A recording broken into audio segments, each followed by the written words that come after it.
आता पाहणार आहोत आजच्या 4 मोठ्या आणि महत्त्वाच्या बातम्या। पहिली बातमी आहे लोकसभा निवडणुकांमुळे वेग आलेल्या राजकीय घडामोडी संदर्भातली।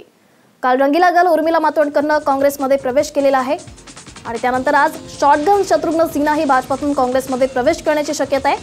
दरम्यान तिकडे प्रियंका गांधी आज रायबरेलीत काँग्रेसचा प्रचार करणार आहेत तर मोदींची 3 ठिकाणी रॅली आहे। पंतप्रधान नरेंद्र मोदी महाराष्ट्रात ही लोकसभा निवडणुकांच्या पार्श्वभूमीवर 8 सभा घेणार आहेत। तर इथे महाराष्ट्राच्या राजकारण घडामोडींना वेग आलेला आहे। विखे पाटील यांनी काल दिल्लीत गांधींची भेट घेतलेली आहे। पुत्रप्रेमापोटी विखेंनी गांधींची मनोधरणी करण्याचा प्रयत्न केल्याची चर्चा आहे। तसंच अशोक चव्हाण यांच्यासह सुशीलकुमार शिंदे आणि प्रीतम मुंडे यांचे उमेदवारी अर्ज स्वीकारण्यात आलेत, त्यामुळे या तिघांनाही दिलासा मिळालाय। आजची दुसरी महत्त्वाची बातमी येते ती म्हणजे जम्मू काश्मीरमध्ये 2 ठिकाणी चकमक सुरू आहे।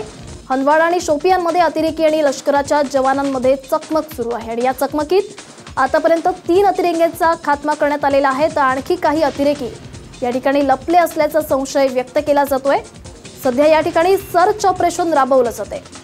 आजची तिसरी मोठी बातमी आहे ती म्हणजे मुंबई पुणे एक्सप्रेसवे संदर्भातली।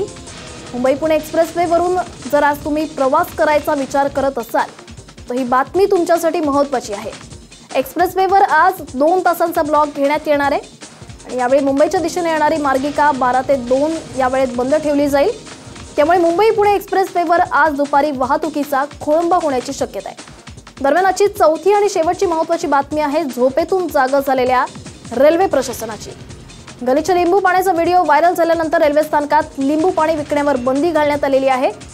2 दिवसांपूर्वीच व्हायरल झालेल्या व्हिडिओची दखल घेत रेल्वे प्रशासनाकडून अखेर हा निर्णय घेण्यात आलाय।